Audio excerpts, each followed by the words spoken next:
Hollywood silver screen presenting the menu. आप सभी लोग कभी ना कभी किसी रेस्टोरेंट में तो जरूर गए होंगे, लेकिन क्या होगा जब आप किसी रेस्टोरेंट में जाए जहां का खाना कुछ ज्यादा ही अजीब हो और ये खाना आपके जीवन का आखिरी खाना बन जाए। क्या आप भी ऐसी जगह जाना पसंद करोगे? आपको क्या लगता है, क्या आप इस खाने को ट्राई करना चाहोगे? कैसी होगी उन लोगों की सिचुएशन जो ऐसी किसी जगह पर फंस जाएं? इन सभी सवालों के जवाब हमें कहानी में आगे मिलेंगे। तो चलिए बिना समय को गवाते हुए शुरू करते हैं आज के इस कहानी को।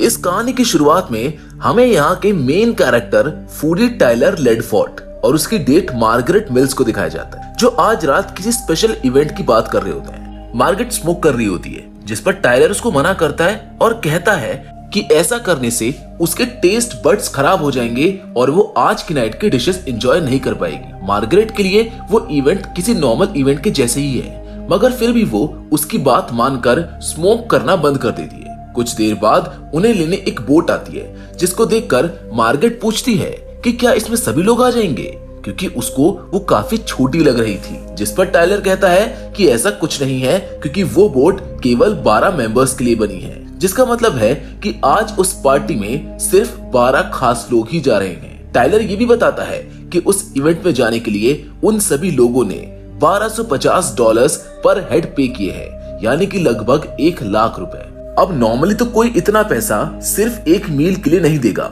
मगर अब क्योंकि वहां बहुत बड़े बड़े लोगों को इनवाइट किया गया था, तो उनके लिए ये कोई बड़ी बात नहीं है। मार्गरेट और टाइलर उस बोट में मौजूद लोगों को देखकर काफी हैरान थे, क्योंकि वहां पर शहर के बहुत ही नामी लोग मौजूद थे, जिन्हें देखकर टाइलर काफी एक्साइटेड हो जाता है। कुछ देर बाद वो बोट उनको लेकर जाने लगती है हॉथॉर्न आइलैंड पर, जिस जगह पर वो रेस्टोरेंट है। बोट पर शेफ की तरफ से उनको एक वेलकम डिश ऑफर की जाती है, जो कि एक raw local oyster in a mignonette evolution with lemon caviar and oyster leaf है। मार्गरेट को डिश के बारे में कुछ खास नॉलेज नहीं थी, मगर टाइलर उस डिश को देखकर बताता है कि वो वहाँ के शेफ स्लोविक की एक बहुत ही फेमस रेसिपी है। जिसके बाद वो दोनों उसको टेस्ट करते हैं। टाइलर को वो काफी पसंद आती है, मगर मार्गरेट को वो कुछ खास अच्छी लगती नहीं है। कुछ देर के बाद वो सभी हॉथॉर्न आइलैंड पर पहुंच जाते हैं, जहाँ एल्जा नाम की एक लेडी उनका वेलकम करती है। वो सभी गेस्ट को उनके नाम से बुलाती है, मगर तभी वो टाइलर के साथ मिस वेस्टरवर्ल्ड का नाम लेती है, जिससे मार्गरेट थोड़ी कंफ्यूज हो जाती है। पर तभी टाइलर बताता है कि किसी रीजन से मिस वेस्टरवर्ल्ड नहीं आ पाई, इसी वजह से उसने मार्गरेट को इनवाइट कर लिया था। ये सुनकर एल्सा को थोड़ा अजीब लगता है, क्योंकि उन लोगों ने आज के मील पर कुछ खास गेस्ट को ही इनवाइट किया था, मगर अब क्योंकि मार्गरेट वहां पर आ चुकी थी, इस वजह से वो उसका भी वेलकम करती है। सभी गेस्ट को चेक करने के बाद एल्जा उन सभी को आइलैंड का एक टूर पर लेके जाती है। वो उनको दिखाती है कि किस तरह वो अपने रेस्टोरेंट के सभी सामान को इसी आइलैंड पर ग्रो करते हैं, यहाँ तक कि वो डेयरी एनिमल्स, क्रैब्स और ऑयस्टर्स को भी वहीं पर ग्रो करते हैं, ताकि उनके रेस्टोरेंट का सारा खाना एकदम लाजवाब हो। कुछ लोग उसको देखकर काफी इम्प्रेस होते हैं, वहीं कुछ यंग इंडस्ट्रियलिस्ट उसका मजाक भी बनाते हैं। आगे एल्सा उन्हें वहाँ के वर्कर्स के रहने की जगह भी दिखाती है, जहाँ शेफ स्लोविक को छोड़कर बाकी पूरा स्टाफ रहता था। वो उनको बताती है कि कैसे वो लोग दिन रात उस रेस्टोरेंट के लिए वहाँ पर काम करते हैं। एल्सा का बिहेवियर मार्गरेट को कुछ सही नहीं लग रहा था। ऐसा लगता था मानो जैसे कि वो अपनी स्माइल के पीछे कुछ छुपा रही हो। आगे एल्सा उन सभी को लंच के लिए फाइनली रेस्टोरेंट में लेकर जाती है, जहां पहुंचकर वो सभी काफी खुश होते हैं, क्योंकि अब तक सभी काफी भूखे हो चुके थे। रेस्टोरेंट के अंदर बहुत से शेफ्स कुछ यूनिक डिशेस बना रहे होते हैं, जिन्हें देखकर टाइलर बहुत ही ज्यादा एक्साइटेड हो जाता है। और तभी एंट्री होती है उस रेस्टोरेंट के मेन शेफ स्लोविक की, जो कि एल्सा से बात करने के बाद मार्गरेट को देख रहा होता है। कुछ देर बाद उन लोगों को पहली डिश सर्व की जाती है, जिसका नाम होता है अम्यूज बुश, जिसके इंग्रेडिएंट्स थे the cucumber melon, milk snow और शेडलेस। वो डिश इतनी सुंदर दिख रही होती है कि सभी उसके बारे में बात करने लग जाते हैं। खैर तभी शेफ स्लोविक सभी को अपना इंट्रोडक्शन देते हैं और बताते हैं कि आज उन सभी को बहुत ही अलग अलग डिशेस खाने को मिलेगी, जो उन्होंने पहले कभी नहीं खाई होगी।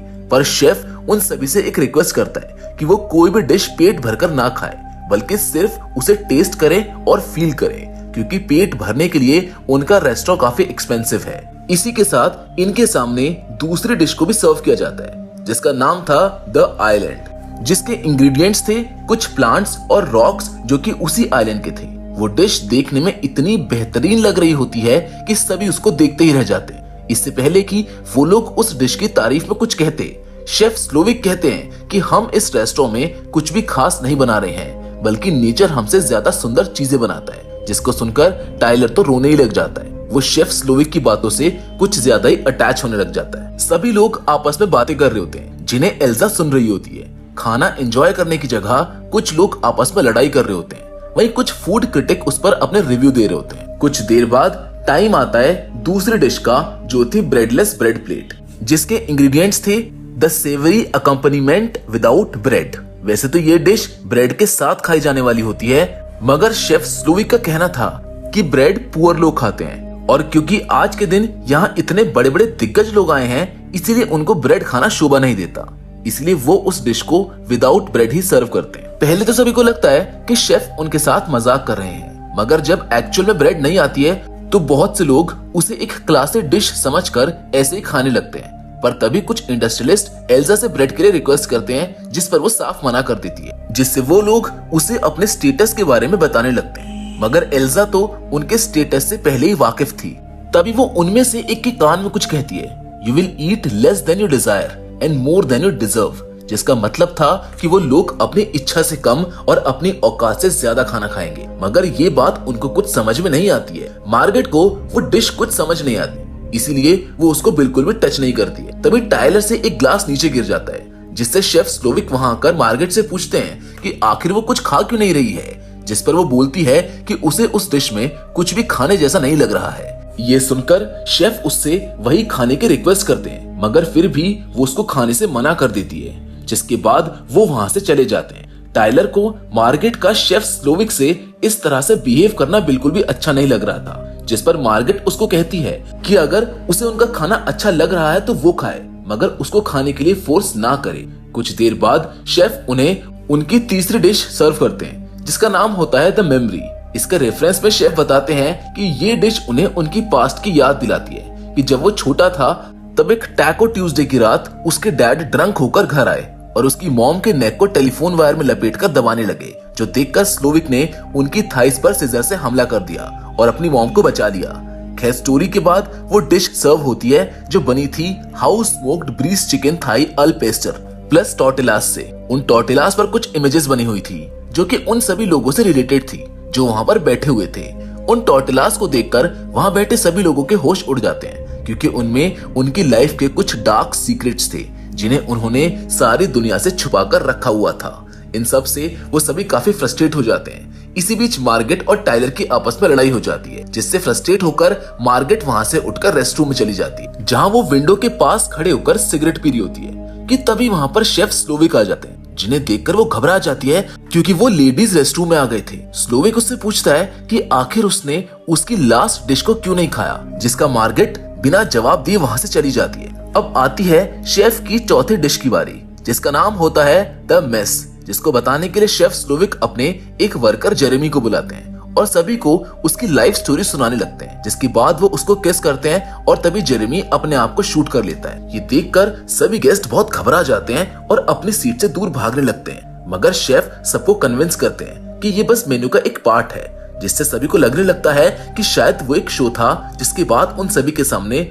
उस डिश को सर्व किया जाता है, जिसके इंग्रेडिएंट्स थे the pressure cooked vegetables, crusted fillet, potato confit, beef jus, bone marrow with rib Jeremy Loudon, यानी कि वो वर्कर जेरेमी सच में मर चुका था। मील सर्व होते ही स्लोविक सभी को खाने के लिए कहते हैं, जिसके बाद वो अपने वर्कर्स को नेक्स्ट मील प्रिपेयर करने का ऑर्डर दे देता है। ये सब देखकर एक रिच आदमी रिचर्ड अपनी वाइफ एना के साथ वहां से जाने की कोशिश करता है, जिसे एल्जा वहां से जाने नहीं देती और वो लोग सभी के सामने उसके रिंग फिंगर काट देते हैं। ये सब देखकर वहां मौजूद बाकी सभी लोग बहुत ही ज्यादा घबरा जाते हैं और उनको समझ में आ जाता है कि यहाँ पर कोई मजाक नहीं चल रहा है। जिसके बाद एल्जा बाकी सभी लोगों को अपनी सीट्स पर ही बैठे रहने को कहती है और स्लोविक उनको बताता है कि ये सब कुछ उनके मेन्यू का हिस्सा है। यहाँ अब उन सभी को समझ आ चुका था कि वो सभी उस जगह पर फंस चुके हैं और अब उनकी जिंदगी शेफ स्लोविक के हाथ में है, जिससे वो सभी काफी घबरा जाते हैं। तभी स्लोविक मार्गरेट को किचन में बुलाता है, जहां वो उसको बताता है कि उन्होंने ये सब एक प्लान के अकॉर्डिंग किया है, मगर मार्गरेट उसका हिस्सा नहीं है, जिस वजह से वो उनका प्लान खराब कर रही है। इसलिए वो उसको चूज करने का मौका देता है कि या तो वो उनके साथ शामिल हो जाए या फिर एक गेस्ट बनकर ही रहे, जिस पर मार्गरेट को लगता है कि शायद वो उसकी जान बख्श देगा। जिस पर शेफ उसको बताता है कि आज उसे रेस्टोरेंट में मौजूद सभी लोग मारने वाले हैं, यानी कि मार्गरेट के बचने के वैसे भी कोई चांसेस नहीं है। डिसीजन लेने के लिए वो उसको 15 मिनट का टाइम देता है, जिसमें वो सर्व करते हैं उनकी 5th डिश, जिसका नाम था पैलेट क्लेंजर, और उसके इंग्रेडिएंट्स थे वाइल्ड बेरगामट और रेड क्लोवर टी। इस सब के बाद उन इंडस्ट्रियलिस्ट में से एक आदमी वहां की विंडो तोड़कर बाहर जाने की कोशिश करता है, मगर वो उसको तोड़ नहीं पाता। जिसके बाद एना रिक्वेस्ट करती है कि उसके हस्बैंड रिचर्ड को अस्पताल की जरूरत है, जिस पर स्लोविक उनसे पूछता है कि वो पीछे कुछ सालों में उनके रेस्टोरेंट कितनी बार आए हैं, जिस पर वो बोलते हैं कि 5-6 बार। जिसके बाद वो उनसे उन्हें पिछली बार सर्व की गई डिशेस में से किसी एक डिश का नाम बताने के लिए कहता है, जो वो नहीं बता पाते। असल में शेफ स्लोविक उन सभी को बताना चाहता था कि वो इतनी मुश्किल से अपनी लाइफ में किसी मुकाम पर पहुंचा है जहां वो इतने बड़े लोगों को सर्व कर पा रहा है, मगर उन ग्रीडी लोगों ने उसके फूड और उसके डिशेस की कभी रिस्पेक्ट नहीं की, बल्कि वो हमेशा उसमें खामियां निकालते रहे, जबकि उसकी सभी डिशेस परफेक्ट थी। अब आगे वो सभी लोग विंडो के बाहर एक आदमी को लटका हुआ देखते हैं, जिसने एंजल के जैसे विंग्स पहने हुए थे। असल में वो आदमी डग वेरेक था, जो कि स्लोविक के उस रेस्टोरेंट और हॉथॉर्न आइलैंड का मालिक था।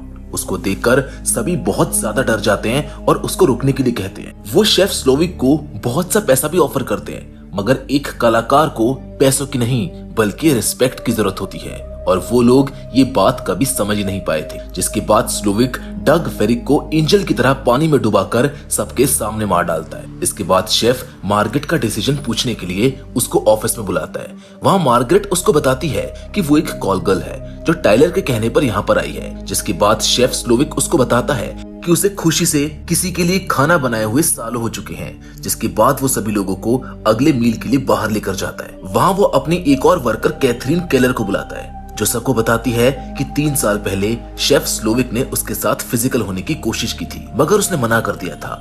जिसके 1 वीक बाद उन्होंने फिर से कोशिश की, मगर उसने फिर से मना कर दिया। जिसके बाद वो शेफ स्लोविक के प्राइवेट पार्ट्स पर सिजर से हमला कर देती है। इन सब के बाद शेफ स्लोविक उनके साथ एक छोटा सा चोर पुलिस का गेम खेलते हैं, जिसमें वो सभी मेल्स को 46 सेकंड्स का टाइम देते हैं वहां से भाग जाने के लिए, और देखते ही देखते सभी लोग अपनी पार्टनर्स को छोड़कर वहां से चले जाते हैं। वहीं सभी फीमेल्स को कैथरीन अपने साथ वापस रेस्टोरेंट में लेकर चली जाती है, और उनको सर्व होता है उनका छठा मील, जिसका नाम था मैंस फॉली। उस डिश के इंग्रेडिएंट्स थे डंजनस क्रैब, फर्मेंटेड योगा ट्वे, ड्राइड सी लेट्यूस और उमेबोशी कैल्प।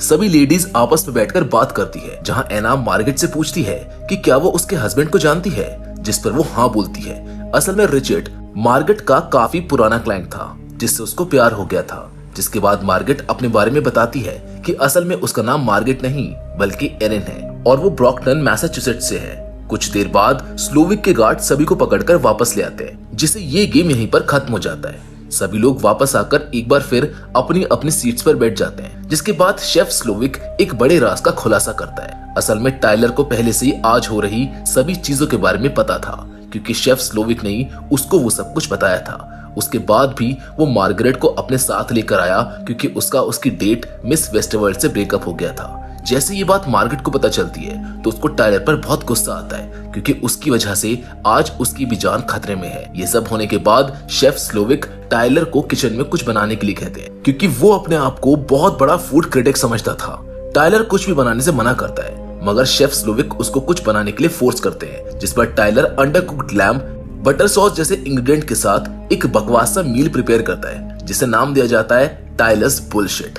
असल में टाइलर कोई फूड क्रिटिक था ही नहीं, क्योंकि गलतियां तो वो निकाल सकता था जिसे खुद कुछ बनाना आता हो। जिसके बाद शेफ स्लोविक टाइलर के कान में कुछ बोलते हैं, जिसको सुनने के बाद वो खुद वहां से चला जाता है। आगे शेफ की फाइनल डिश, जो कि एक डेजर्ट थी, उसको सर्व करने की बारी आती, जिसके लिए उन्हें एक बैरल चाहिए था, जो कि उनके स्मोकर्स हाउस में रखा हुआ था। स्लोविक मार्गरेट को उसको लाने जाने के लिए कहता है, क्योंकि वो भी अब उनमें से ही एक थी। जाते वक्त मार्गरेट को टाइलर की लाश दिखाई देती है, जिसने खुद को एक रूम में हैंग कर लिया था।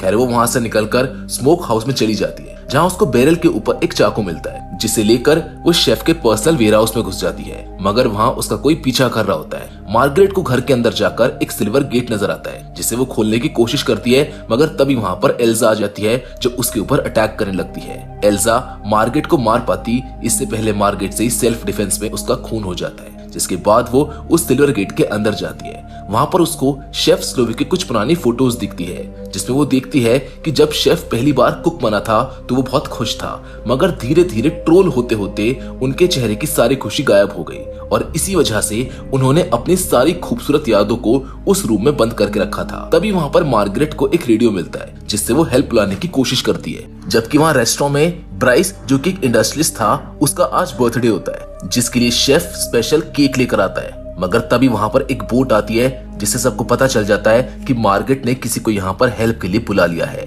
जिसके बाद वहाँ एक पुलिस ऑफिसर आता है, जो कि वहाँ पर मौजूद एक पुराने स्टार का फैन होता है। वो उससे उसका ऑटोग्राफ मांगता है, जिस पर वो उसमें हेल्प में लिखकर उसको दे देता है। वो ऑफिसर जैसे उसको पढ़ता है तो वो अपनी गन निकालकर शेफ स्लोविक की तरफ कर देता है, जिससे सबको लगता है कि वो बच गए। मगर फिर वो अपनी गन को एक कैंडल की मदद से जला लेता है और खुद भी शेफ के किचन में चला जाता है। यानी कि वो आदमी भी उन्हीं लोगों से मिला हुआ था, जो देखकर सबकी उम्मीद एक बार फिर टूट जाती है। जब शेफ अपनी फाइनल डिश प्रिपेयर कर रहा होता है, तभी अचानक मार्गरेट के दिमाग में एक प्लान आता है। वो अपनी टेबल से उठती है और शेफ से कहती है कि उसने आज उसको जो भी खिलाया वो बिल्कुल बकवास था, क्योंकि उसको अभी भी बहुत तेज भूख लगी है। ये सुनकर शेफ स्लोविक उससे पूछता है कि आखिर वो खाना क्या चाहती है, जिस पर वो बताती है कि उसको नॉर्मल चीज बर्गर खाना है, जिसमें कोई भी मॉडर्न टच ना ऐड किया गया हो, और उसके साथ कुछ फ्राइज। जिसके बाद शेफ स्लोविक खुद उसके लिए एक चीज बर्गर प्रिपेयर करने लग जाते हैं और वो काम करते हुए